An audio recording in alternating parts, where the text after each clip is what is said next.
morning, and thank you for joining us for today's Market Outlook.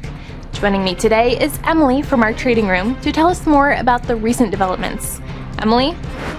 Oil prices climbed around 2%, continuing last week's gains, as traders anticipated more US sanctions on Russian oil and Ukrainian attacks on Russian energy infrastructure that could disrupt supplies. Canada's main stock index slipped, kicking off a week of earnings from top domestic lenders, after US Federal Reserve Chair Jerome Powell's hints about interest rate cuts propelled the market to new heights in the previous session. A wobble in US technology shares has raised the stakes for Nvidia's quarterly results on Wednesday, with earnings from the semiconductor giant posing a crucial test for the scorching AI trade.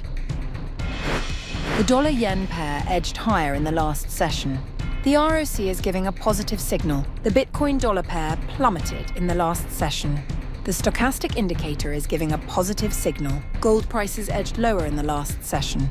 The RSI is giving a positive signal. Crude oil prices skyrocketed in the last session. The ultimate oscillator is giving a negative signal. In the days ahead, the economic calendar will include essential updates and key data releases. These high-impact events are expected to influence market behaviour and could lead to significant price movements. Understanding the importance of these releases is key for strategic planning. Whether outcomes meet, miss or exceed expectations, the market could respond in kind.